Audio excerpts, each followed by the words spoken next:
Radio Flamme 90.6 FM. Voilà, je suis avec Maud Levette. Bonjour. Petite intro pour toi, et puis après on développe. C'est parti. Parfait. Alors, selon une vieille expression populaire, le violon est synonyme de prison. Mais qui a dit cela? C'est faux. Au contraire, le violon, c'est la liberté. J'en veux pour preuve le mouvement de l'archet, qui imite de manière troublante le mouvement de la lime sur les barreaux. Et j'en veux pour preuve aussi l'exemple de la très talentueuse violoniste Maud Levette, qui a réussi à ouvrir les portes vers la liberté à l'aide des clés de fa, de sol et d'ut. Et enfin, il y a le trousseau et gling, gling, gling, c'est les clés. Mais cette charmante gardienne des clés musicales ne s'est pas arrêtée là. Depuis 2011, elle est devenue l'ambassadrice de la musique sous nos latitudes normandes au travers du très prisé festival La Hague en musique. Elle vous invite, qui plus est, à votre tour à vous évader en musique du 5 au 9 août, j'ai bien dit évasion, pour cette édition 2018 de La Hague en musique qui promet d'être intense et chargée en émotions. Commençons par le commencement, n'allons pas plus vite que la musique, sinon on va se retrouver à faire du grand corps balade, à faire du slam. Ah, ma chère Maud, bonjour. Bonjour. Voilà. Belle introduction, hein. Ah, belle introduction quand même. Ah, j'ai travaillé un petit peu, hein. En rapport avec l'actualité et le lien avec Grand Corps Malade va très bien aussi. Ah, tu aimes beaucoup. Alors je t'en fais encore une autre alors. Alors c'est moi qui l'ai trouvé, mais avec la voix de Grand Corps Malade. Quand tu descends dans les abysses de ta tonalité avec ta canne et que t'en deviens lyrique à cause de l'ivresse des profondeurs, c'est que t'es sous l'emprise du canne abyss. Ouais. Bah très bien. Voilà, ça met tout de suite tout le monde à l'aise. Ouais, mais faut pas se prendre au sérieux dans la vie, hein. Alors, Maud est cherbourgeoise, voilà. Hein? Oui, tout à fait. Depuis 1900, je suis née en 1978, donc j'ai passé les 20 premières années de ma vie à Cherbourg. Et puis après, j'ai quitté la région à cause de des débuts de carrière dans la musique qui ne peuvent s'éloigner de l'univers parisien. Eh ben oui, tout à fait. Malheureusement, t'aurais bien voulu rester au Point d'Orgue et tout ça, hein? J'aurais bien aimé rester, mais la vie a fait qu'elle nous emmène pas toujours où bah oui, tout à fait, mais ce passage quelques années, 10 ans à Paris, moi j'ai beaucoup aimé. Ah bah oui, Paris ça bouge plus que chez nous quand même. C'est l'air qui est pas à la hauteur, mais sinon c'est bien. C'est l'air et puis ça évolue beaucoup et Paris devient un petit peu étouffante dans tous les sens du terme. Donc je suis bien contente depuis de l'avoir quitté. Oui, j'imagine, oui. Alors pour revenir au Point d'Orgue, moi je connais très bien puisque j'ai eu tous mes instruments de musique là-bas, à commencer par le synthé avec Gérard, tout ça, et mon père m'avait offert ce superbe piano droit que j'ai toujours. Alors évidemment autodidacte. Moi la différence entre Red Charles et moi, c'est que lui, il a vachement de mal à arriver au piano, après ça va tout seul. Moi c'est le contraire, hein. Alors moi je voulais juste faire une petite précision, c'est que en fait le Point d'Orgue c'est une histoire de famille. Hein. C'est le tonton le Point d'Orgue, c'est ça, hein. Voilà, c'est mon tonton, tout à fait. Et mon père tenait le magasin Art et Musique, c'est l'autre magasin. Art et Musique, oui, un monsieur très poète. Oui, c'est ça, je m'en souviens très bien de lui.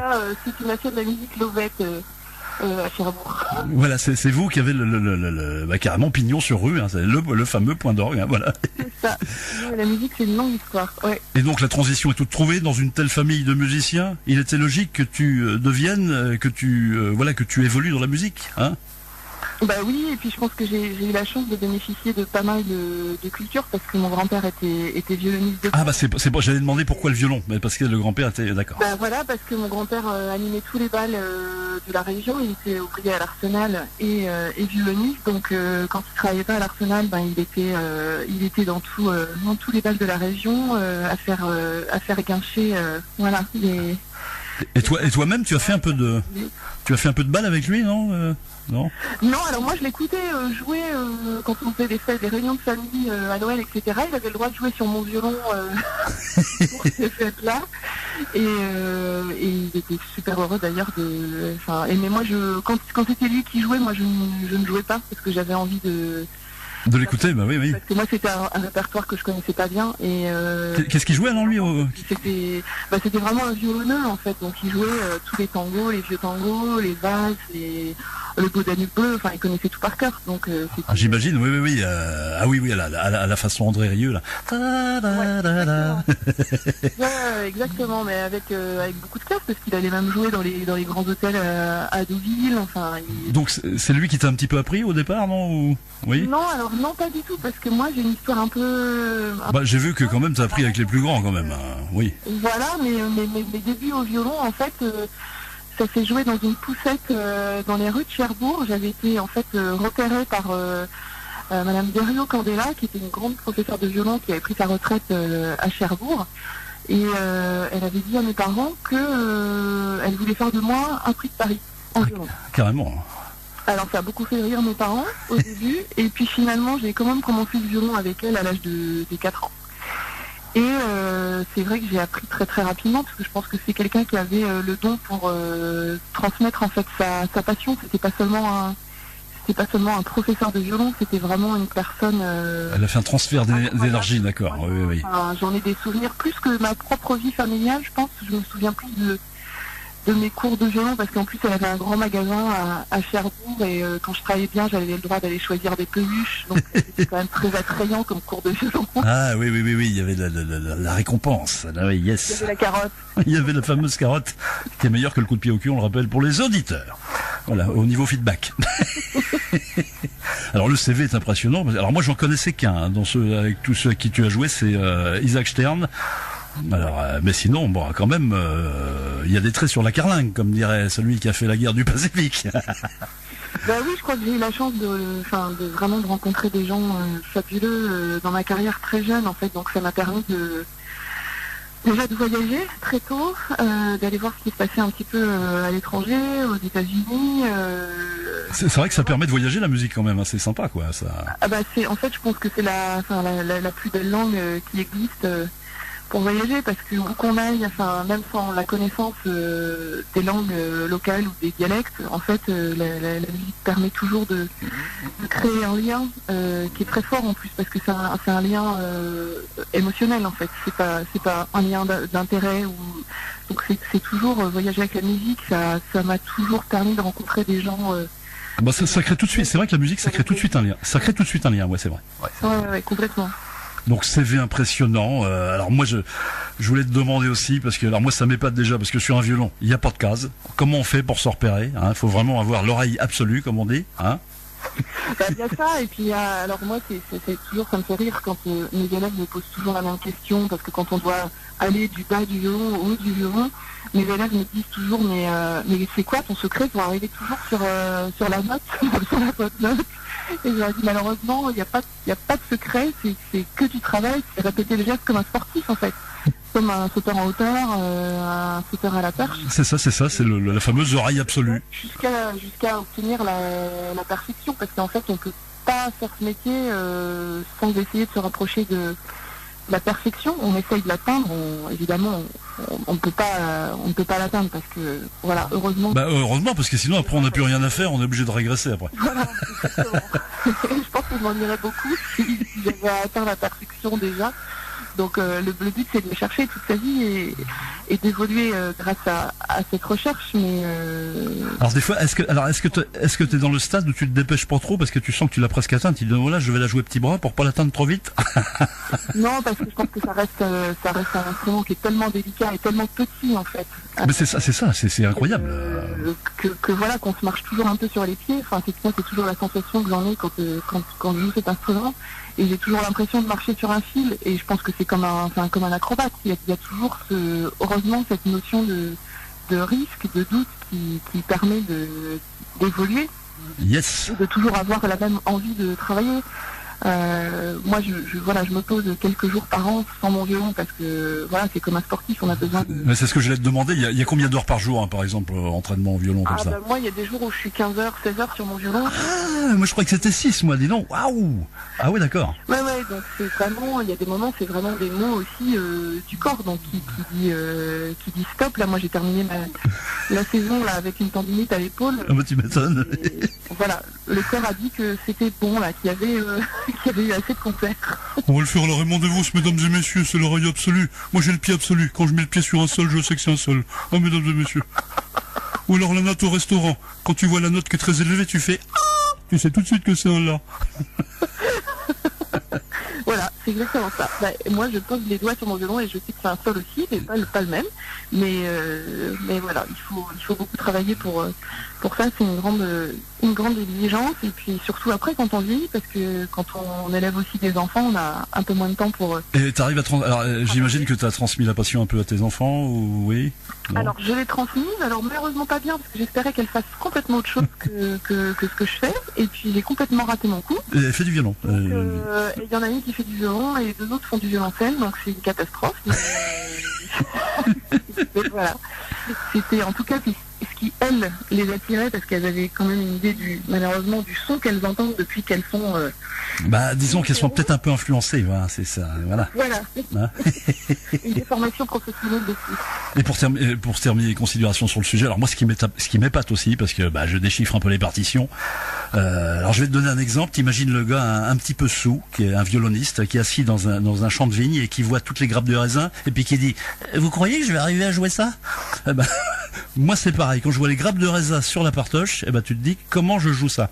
Et toi, et vous, alors toi, et puis tous tes confrères, vous jouez ça directement, vous prenez la partoche, vous lisez, vous jouez.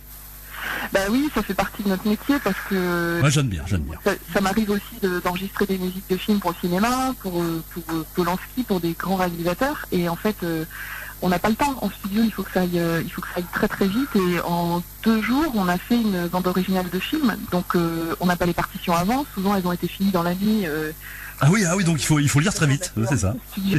Voilà. Donc, il faut travailler très vite et bien. Donc, mais ça, c'est aussi un travail aussi. C'est aussi une gymnastique en fait du cerveau, de la lecture.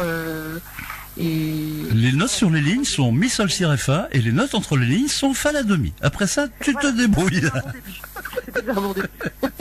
Alors ma chère Maud, on va passer évidemment au but de ce festival. Donc tu as repris ça en 2011. Alors évidemment, il y avait un précédent, ça existait déjà avant. Il y avait un précédent festival qui s'appelait Festival international de musique de La Hague.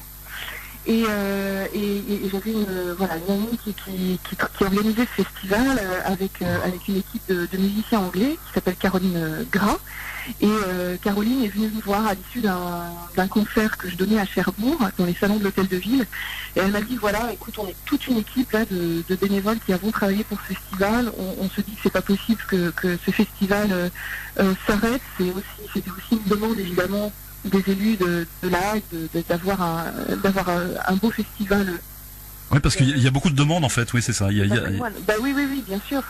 Et voilà, et moi évidemment j'ai tout de suite accepté parce que c'était une folie complète, parce qu'elle m'a fait cette demande fin janvier, il fallait créer une première édition pour le mois d'août.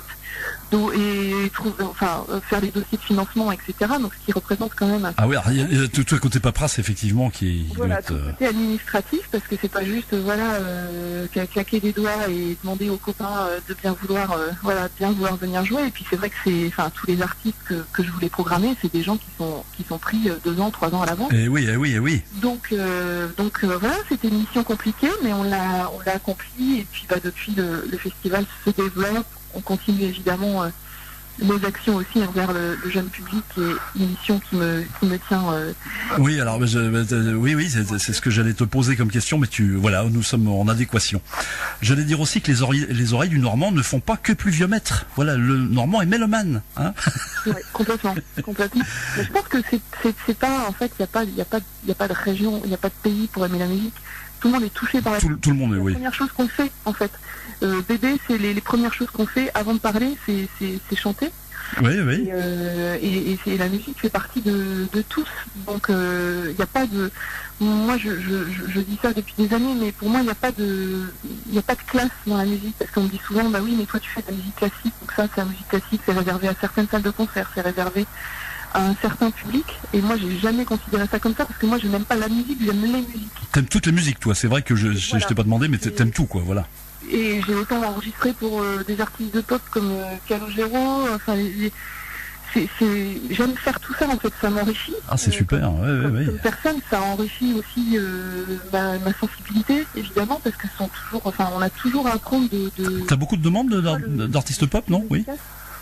Ah bah oui, j'ai fait beaucoup d'enregistrements pour des artistes de pop, et puis travaille beaucoup avec l'Amérique du Sud aussi. Donc, Ah oui, j'ai vu ça. Tu as créé d'ailleurs une association, il me semble, là-bas. Alors, j'ai pas créé une association. En fait, je défends une ONG. Tu défends une ONG, voilà, c'est ça, qui s'appelle la Casa del Zohin. Enfin, je vais pas bien le dire. Casa dos Zezinho, qui se trouve à Sao Paulo, et pour laquelle il m'investit depuis 2009. Et ça, c'est un projet qui me tient vraiment énormément à cœur, parce que je m'occupe de trouver des financements pour que les enfants puissent continuer à jouer de la musique sur des instruments à peu près corrects, parce que... Et oui, là-bas, ça doit pas être évident, quoi. Voilà, d'entretenir les instruments. Et puis, c'est un programme qui marche tellement bien que beaucoup d'enfants intègrent des conservatoires qui sont en ville, donc évidemment qui sont loin des favelas, et je parraine des enfants pour que ces enfants puissent aller faire leurs études, juste simplement leur payer le bus, en fait, c'est déjà pas mal, oui. compliqué pour eux. Ouais, alors, là on va le faire, la Gérard Rolls, c'est les buts profonds en effet de Maud Lovette. Elle aime les enfants, tandis que le but des Bleus, c'est d'envoyer le ballon dans les cages des buts adverses. Le but de Maud, c'est de marquer en envoyant la musique dans les pavillons d'oreilles du jeune public. Parlons-en, donc on a commencé à en parler. Ouais, et c'est de faire entrer aussi la musique dans le cœur des enfants, parce que même si on chante, on a accès aussi à l'école. Ce qui est fantastique en France, à souvent des petites chorales d'école, etc. Mais voir, en tout cas, c'est ce que les enfants me donnent souvent comme... Et tu fais ça souvent, là, donc intervention dans les écoles, etc. Oui. Ah oui, alors ça, c'est un début du festival. C'est le début du festival, là. Chaque année, de pouvoir réinjecter, en fait, s'il y a des bénéfices, en fait, on les réinjecte directement dans le courant de l'année qui suit, en fait, pour des concerts dans les écoles. Donc on va directement s'installer dans des écoles de La Hague et jouer pour des enfants. Donc souvent c'est de l'ordre de 200 à 300 enfants par séance. Et puis on leur fait un vrai concert dans lequel aussi on leur... Alors comment ils prennent ça, les enfants, quand ils écoutent ça ouais. Chaque année ils me demandent c'est sûr, on se revoit bien l'année prochaine. Ah oui, donc t'as vraiment la cote. J'allais dire t'es la joueuse de flûte, mais pas du tout. Le joueur de flûte d'Emeline, toi t'es là. Tu remplaces le joueur de flûte d'Emeline de temps en temps, quoi. Voilà, non mais c'est génial, parce que les enfants, ils sont tellement neutres, en fait. C'est un rapport qui est absolument incroyable, et les discussions qu'on peut avoir avec eux sur la musique, c'est d'une sensibilité... Comment que tu fais, par exemple, pour intéresser un geek à la musique? Qu'est-ce que tu lui dis? La musique est le langage de l'âme en Wi-Fi, ça touche les gens plus vite que la parole? Qu'est-ce que tu lui dis? Non, en fait, je dis rien, parce que je trouve que c'est important, justement, de ne pas avoir d'a priori, de vraiment juste ouvrir ses oreilles...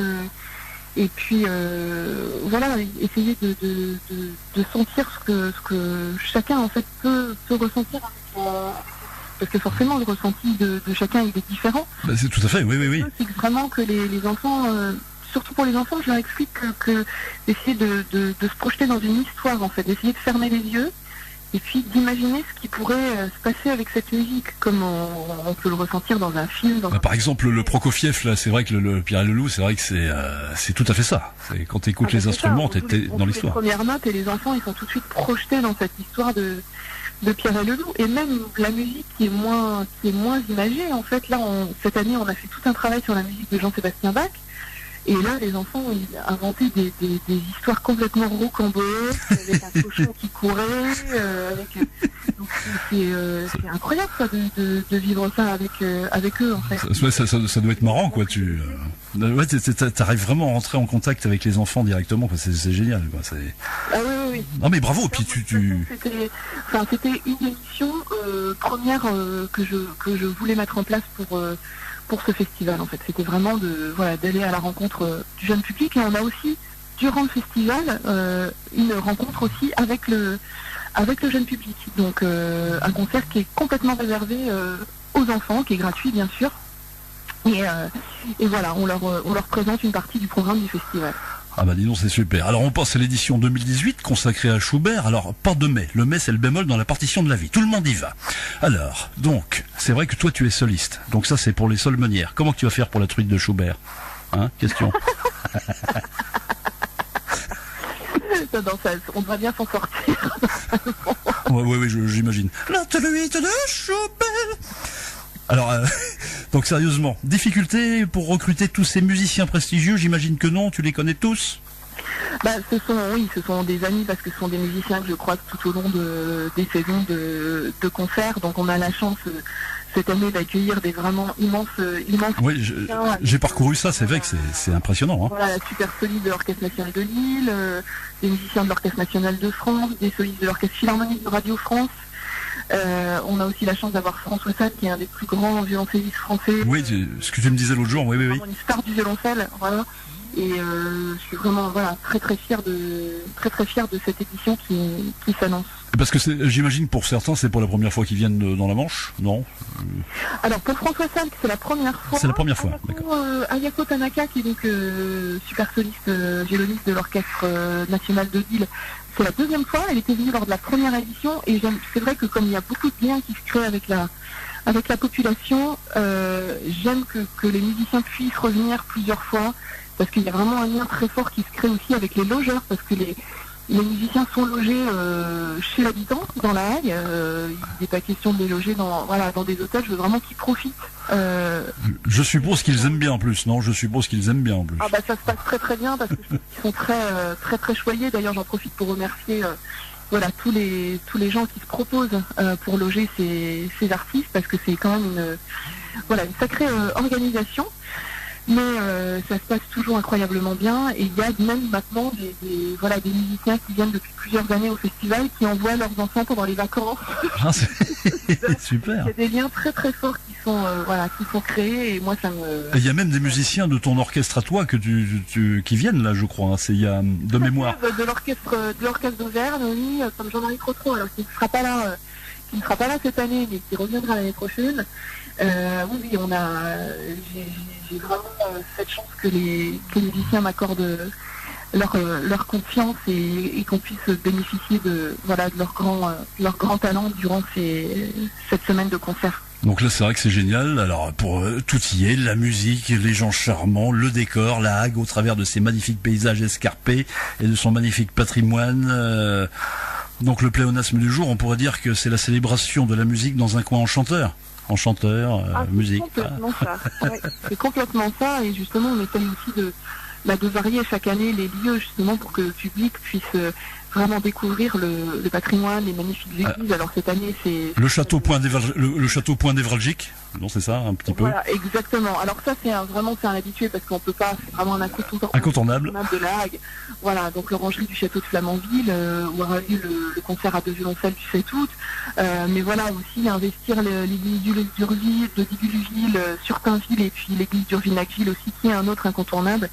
Parce que toi en plus tu connais bien tous ces petits coins là, puisque tu as des cousins à Siouville, si j'ai bonne mémoire. C'est ça, hein? Oui. Moi j'ai passé mes vacances sur la plage de Siouville. Ah bah oui. Donc je connais bien tout ce coin. Donc tu joins l'agréable à l'agréable, si je comprends bien. Exactement, parce qu'en plus je loge chez eux, donc ça me permet c'est super. Siouville pendant l'été, de mes cousins, et puis tous les bénévoles aussi du festival, forcément, qui sont devenus aussi des amis précieux, parce que forcément un festival de cette ampleur, ça s'organise pas. Donc tu es pas tout seul. Eh ben oui, tu es une femme Barbara Gould, tu n'as pas une minute à toi, si j'ai bien compris. Alors c'est un petit peu ça. Là non, en ce moment c'est vrai, parce que là je suis en vacances, donc je profite un petit peu de ma famille, et ça fait du bien. Yes. Alors charmante Maud, dis-moi, qu'est-ce que pour ces 4 jours, alors dis-moi les lieux que nous allons visiter, et puis un petit peu les concerts, que c'est du Schubert je crois cette année, hein. Oui voilà. Alors, ce qu'on disait. Schubert, c'est le fil conducteur, parce qu'on va le retrouver. C'est Schubert ou Schubert que tu m'as dit? C'est pas Schubert, hein, parce qu'il y en a aussi dans le coin. Oui, exactement. Non, alors on va commencer fort, hein, parce que le premier concert qui aura lieu à l'église d'Urville-Nacville, donc cette très très belle église moderne.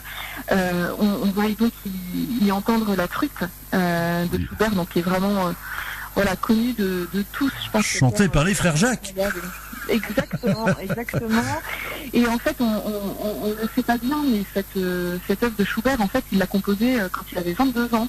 Donc en fait, j'ai fait un programme autour de cette pièce, extra connue. On a mis 2 autres pièces qui sont aussi des œuvres de compositeurs très connus, qui ont composé à l'âge de 16 ans ou 17 ans. Donc c'est très impressionnant d'entendre ces œuvres-là, en disant que c'était encore des c'était encore des gamins. Donc on entendra notamment le quatuor à piano de Gustav Mahler, qui a écrit voilà toutes ces incroyables symphonies et qui a eu une vie incroyable. Et on entendra aussi une sonate à 4. Alors ça c'est assez rigolo parce que normalement la sonate elle est réservée à deux musiciens. Et là c'est une sonate pour 2 violons, violoncelle et contrebasse. Donc c'est une formation qui est assez inédite. Il a intérêt à jouer serré sur scène, hein, sur l'estrade des petites. Hein. C'est ça. Et donc voilà, ça va être un très très beau programme. Alors les ventes pour ce concert-là de billets se vendent déjà à fond les ballons. Il y en a encore, rassure-nous. Oui. Alors il y en a encore, mais ça monte très très vite là chaque jour. Donc parce que je sais qu'il y a toujours des malheureux au festival chaque année, parce que les concerts sont souvent complets et on refuse dans les petites églises souvent du monde. Donc je dis chaque année de bien penser à réserver ses places. Mais voilà, il y en a qui sortent quand même le soir et malheureusement, voilà, le festival est vraiment très prisé maintenant et... Les premiers selon les derniers et vice-versa. Ah oui. Exactement. Et alors après, on aura un deuxième concert le 6 août.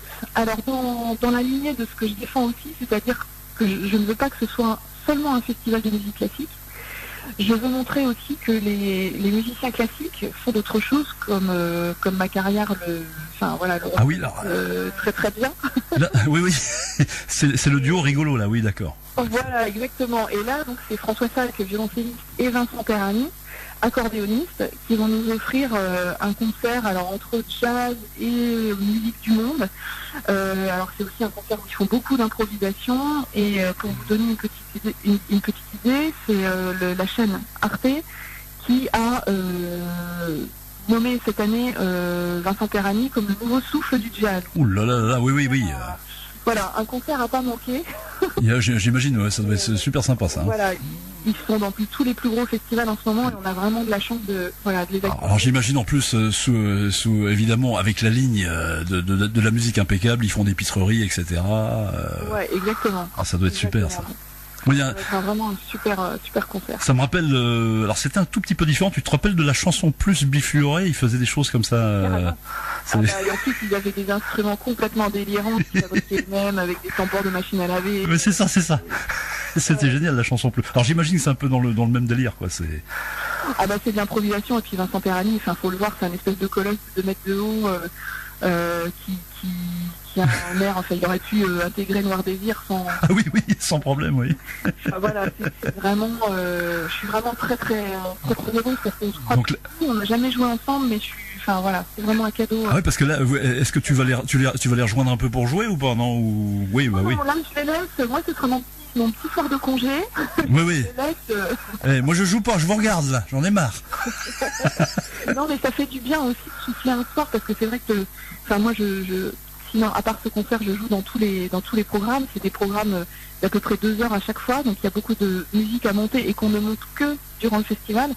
Parce que tous les artistes avant sont à travers le monde. Donc on se retrouve à partir du 3 août pour travailler, il faut que ça aille très vite. Et parce qu'il n'y a que 4 jours en fait au festival, oui c'est ça. Hein. Voilà, exactement. Donc pour nous c'est vraiment un travail très très très très crevant. Et à la fin donc il y a un petit point d'orgue, une petite fête au château, etc. Non, vous faites ça cette année aussi, non? Alors exactement, ça c'est pareil, on veut vraiment qu'il y ait toujours ce partage entre les artistes et le public. Donc par exemple, lors du concert de Surtainville, il y aura un petit verre à l'entracte. À l'orangerie du château de Flamanville, il y a un entracte gourmand pour justement aussi permettre cet échange entre les artistes et le public. Ça permet aussi parfois d'allier des expositions temporaires dans les salles du château qu'on peut aussi visiter. Ah oui, forcément, intégrer une symbiose, quoi. Oui. Voilà, c'est ça. Oui, je pense que c'est vraiment important de montrer qu'il n'y a pas de cloisonnement, en fait. Ce sont vraiment toujours des échanges entre les différents arts. Il n'y a pas de... Non, mais tout se rejoint. Comme ça se passait il y a 50 ans, avec des gens comme Cocteau, Picasso, tout ça, Satie, tout était lié. Et tu sais pourquoi tout est lié comme ça? Tiens, ça me vient soudainement. C'est pourquoi que tout est lié comme ça? C'est parce que Dieu a horreur qu'on lui pique ses affaires et donc il attache tout sur son présentoir. Voilà, tout est lié. Ça doit être ça. Ça doit être ça. Donc allez, redevenons un petit peu sérieux. De toute façon, si, on a été sérieux quand même. Hein. Je sais pas ce que t'en penses. Hein. Ah bah oui, jusque là, ça va bien. Ça va bien. Hein.